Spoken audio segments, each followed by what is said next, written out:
Niche or niche, however you say it, it is not important. All that matters is your understanding of the topic. It can be the catalyst to success in your business, but it can also be overwhelming. If you choose wrong, are you setting yourself up for failure? Let me help you find the right niche for your business.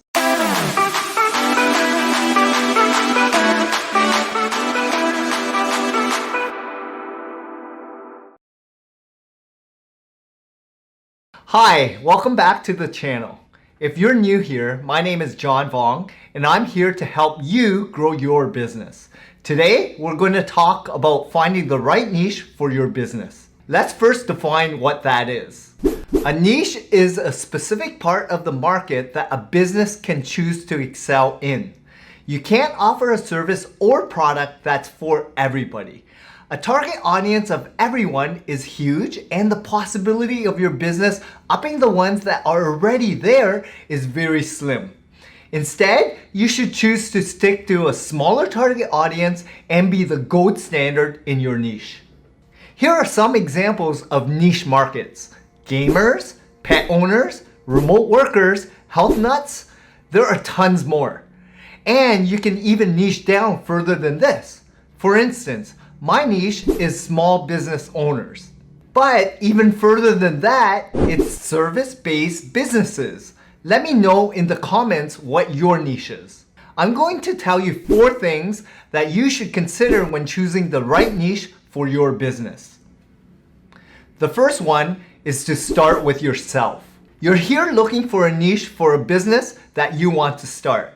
Who will you ask? Your friend? Your family? Your neighbor? Of course, you have to ask yourself. Make sure that you are passionate about your niche. You can't realize in the middle of the year that you don't want to continue or you want to shift focus. Of course, you can shift and narrow down as you go, but the more set in place your niche is, the more successful you will be. Remember that when you are starting your business, you are spending all of your time on that business. So you need to make sure it is something you enjoy and something you want to do every single day. Make sure that you're in it for real. The amount of time you spend starting that business won't come back. If you need to make a drastic shift, you'll be back to square one. So make sure you'll be able to sustain it in the long run. What are you good at? What do you enjoy doing? Do research on yourself. This time you can ask your friends and everyone around you. They know you better. Check out your different social media accounts: Facebook, Twitter, Instagram. Look at your Pinterest board. Who do you follow? Who do you subscribe to on YouTube? Those people and pages are the ones that resonate with you, and you alone can answer why. They must have something that you enjoy, are interested in, or want to become. Write this down and keep this in mind as we go through the other steps that I have for you today. The second step is to find value you can add. Is there a market for it? Yes, you found it. But is it enough for you to base your whole business on? This is critical because this is not just a hobby. This is something that you could be doing for a very, very long time. The bread and butter for your family. You're not starting a business just for fun. You won't be watching this video if you are. Ensure that what you're venturing into is profitable. Do keyword research.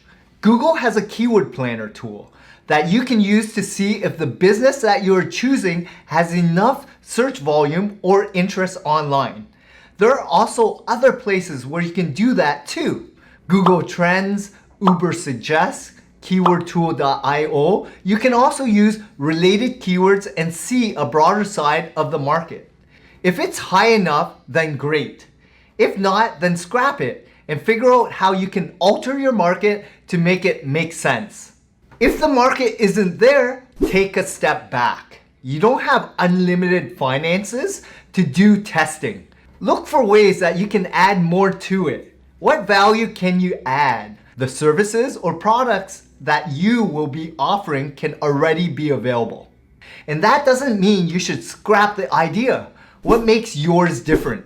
It's important to show consumers a reason why they should shop with your business. What is your advantage? And if you don't know, check out other businesses in the industry.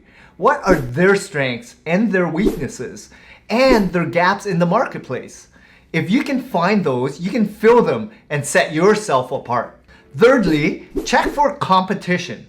Competition is healthy. It's great. At least you have a basis on what you should and should not do. You need to open your eyes and find your competition. I always say not to reinvent the wheel. Businesses that are already profitable and excelling are a great tool for you. Even ones that have failed are a great example of what not to do. Find out why they failed so that you don't replicate the same thing.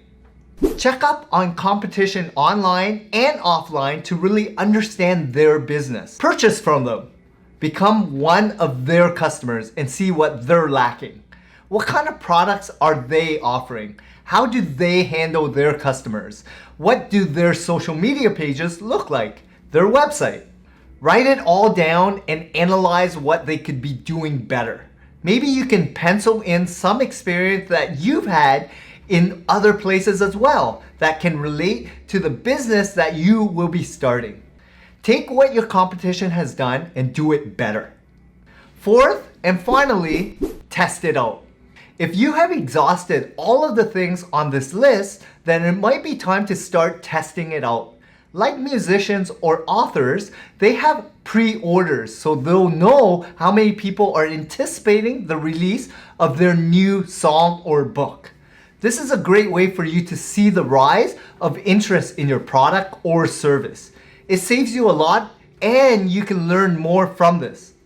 If you don't have a huge demand as no one knows you, try setting up a focus groups or testing groups. Give your product or service away for free and ask for open and honest feedback. Your ideal customer is the best test you have. They know what they want and they may be able to help you really narrow down and define your niche. Once everything else I've listed here today is checked off your to-do list, then the real work can begin. You can start market research and creating your business plan. You can start developing your website and creating your marketing plan for your business.